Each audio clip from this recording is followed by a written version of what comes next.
Ano câu chuyện khác tôi không thích ông Bruce. Tôi cần ông Bruce, để cụ thể hơn và cần thiết trong danh sách là giáo viên tài nguyên của tôi cho tiết thứ tư. Trên lý thuyết, điều này có nghĩa là một khoảng thời gian mà tôi có thể được hỗ trợ thêm với những môn học đầy thử thách chẳng hạn như một phòng nghiên cứu có định hướng. Trong thực tế, điều này có nghĩa là tôi đã đi chơi trong phòng máy tính. Chỉ mình tôi và ông Bruce. Vào một ngày đặc biệt này, một ngày thứ ba, tôi lê bước tới, trượt ba lô xuống sàn và ngồi phịch xuống một chỗ ngồi. Sau khi nhìn chằm chằm vào phía trước trong vài phút chỉ để suy nghĩ về sự vô vọng và sự ngu ngốc của mình, tôi gục đầu xuống bàn với một cú đập mạnh hơn tôi dự định. Thay vì thừa nhận sai lầm này, tôi chỉ ở lại như vậy chừng nào tôi có thể. Tức là thêm vài phút nữa. Chỉ thừa nhận một phần lỗi về cách tôi đưa hai cánh tay lên, khoanh lại và tiếp tục sử dụng chúng như một cái gối. Cánh tay của tôi tạo ra những chiếc gối khủng khiếp, ngay cả khi chiếc áo hoodie quá khổ của tôi có thêm đệm lót. Tôi đã ký, tôi cố gắng nhắm mắt lại nhưng vẫn nhìn chằm chằm vào hai chiếc bàn bên trái. Điều đó thật nhàm chán. Có phải bạn đã nói gì không? Tôi quay đầu nhìn ông Bruce. Không, anh ngồi đó bên bàn làm việc mỉm cười với bộ râu muối tiêu này. Đôi mắt lấp lánh nhìn lại tôi qua cặp kính cận đã ngả màu. Ngay cả phía sau bàn làm việc, sự to lớn của anh ấy đã được thể hiện rõ ràng. Khuôn mặt của anh ấy đã vượt ra khỏi sự mũm mĩm. Cánh tay của anh nhỏ một cách bất thường so với những người còn lại. Phần ruột phi thường của anh ấy được xếp tầng trong chiếc áo vest kẻ sọc và thắt lưng bên ngoài. Đôi chân của anh chàng tội nghiệp giống như những chiếc thùng, bị ép chặt vào giá đỡ, bị căng thẳng bởi khối lượng tổng thể của anh ta đến mức một cây gậy phải hỗ trợ thêm để đi bộ. Đây là lý do 1 và 2 tại sao tôi ghét anh ta. Anh ấy luôn tươi cười và tích cực, điều mà tôi ghét. Anh ta béo, điều mà tôi cho là anh ta lười biếng, và điều mà tôi cũng ghét. Những lý do khác khiến tôi căm ghét bao gồm tư cách là một giáo viên và do đó là một nhân vật có uy quyền. Một nhận xét của anh ấy về việc Star Trek hay hơn Star Wars, giọng của anh ấy và anh ấy tồn tại. Công bằng mà nói, anh ấy là người trưởng thành ít độc đoán nhất mà tôi từng gặp và anh ấy không bao giờ yêu cầu tôi làm bất cứ công việc gì trong suốt thời gian đó. Nhìn lại, anh ấy có một quan điểm công bằng về hai bộ truyện.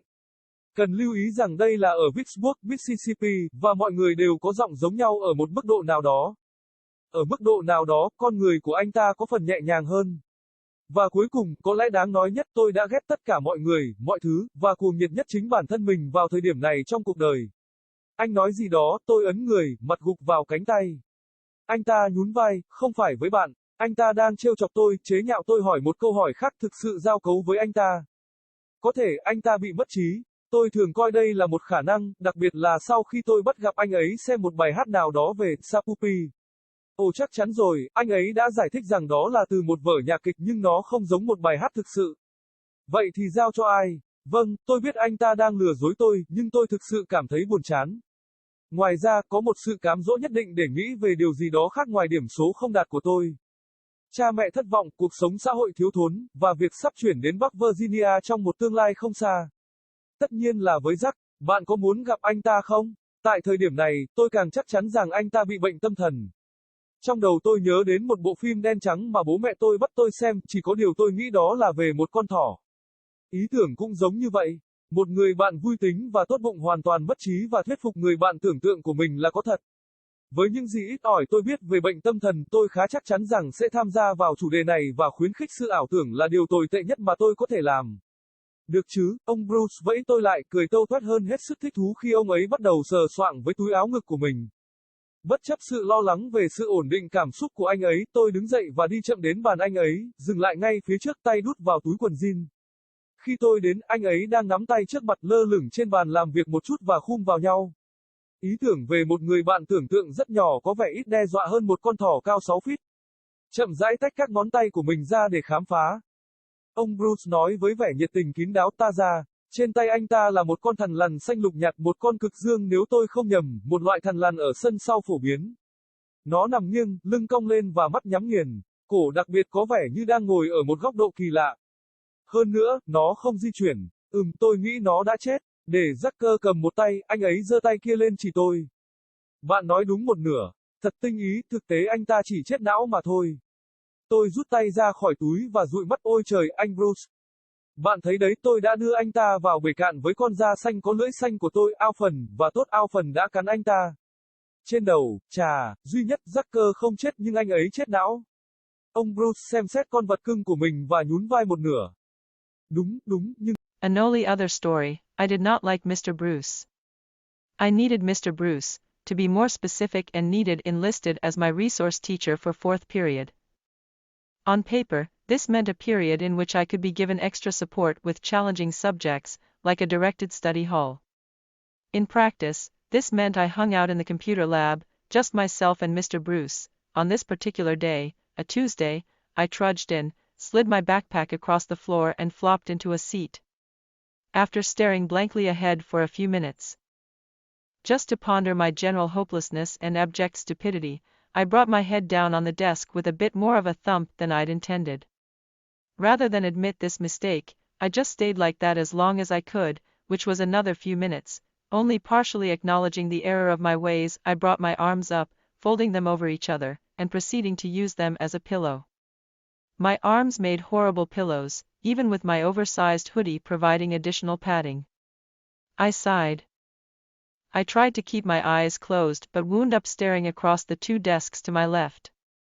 That was boring. Did you say something? I rolled my head to look at Mr. Bruce. Nope. He sat there at his desk, smiling through this salt and pepper beard. Beady eyes stared back at me through half-tinted glasses. Even behind the desk, his bulk was evident. His face was beyond chubby. His arms were abnormally small compared to the rest of him. His prodigious gut cascaded within the plaid sweater vest and over the belt. The poor guy's legs were like barrels, squeezed into off-the-rack slacks, so strained by his overall mass that a cane had to lend additional support for walking. These were reasons 1 and 2 why I hated him. He was always smiling and positive, which I hated. He was fat, which I took to mean he was lazy, and which I also hated. Additional reasons for my hatred included his status as a teacher and therefore authority figure, a comment he made once about Star Trek being better than Star Wars. His accent, and he existed. To be fair, he was the least authoritarian adult I'd ever met, and he never required I do any work during the period. In retrospect, he had a fair point about the 2 series.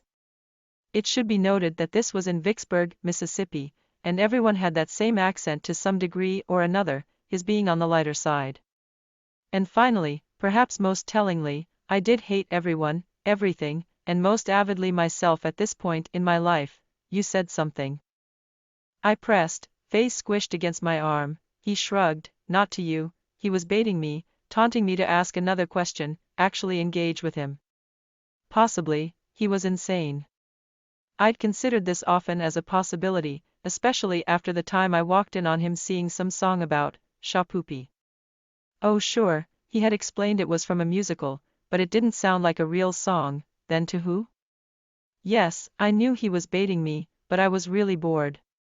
Also, there was a certain temptation to thinking about something other than my failing grades. Disappointed parents, lack of a social life, and a looming move to Northern Virginia in the not-too-distant future. Well, to Jacques, of course. Would you like to meet him? At this point I was getting more certain he was mentally ill. A black and white movie my parents had made me watch came to mind, only I think that was about a rabbit. The idea was the same, a jolly and kindly fellow who is completely out of his mind and convinced his imaginary friend is real. With what little I knew of mental illness, I was pretty sure engaging on the subject and encouraging the delusion was the worst thing I could do.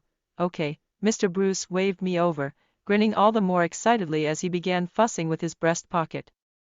Despite my concern for his emotional stability, I dragged myself up and sauntered slowly to his desk, stopping squarely in front, hands jammed into my jeans pockets. As I arrived, he was holding his hands in front of him, hovering a bit above the desk, and cupped together. The idea of a very small imaginary friend seemed less threatening than a 6-foot-tall rabbit. Slowly fanning his fingers apart for the big reveal, Mr. Bruce said with hushed enthusiasm, "Tada." In his hands was a pale green lizard, an Anole if I wasn't mistaken, a common backyard sort of lizard. It lay on his side, back arched and eyes closed. The neck especially seemed to be sitting at an odd angle. Moreover, it wasn't moving. I think it's dead." Leaving Jock in one hand, he raised the other to point at me. "You're half right. So observant. He is in fact only brain dead." I tugged my hands out of my pockets and rubbed my eyes. "Oh my God, Mr. Bruce, You see, I put him in the terrarium with my blue-tongued skink, Alphonse, and well, Alphonse bit him on the head. Wham! Only, Jock didn't die, but he's brain dead. Mr. Bruce considered his pet and gave a half shrug. True, but I like him, Al.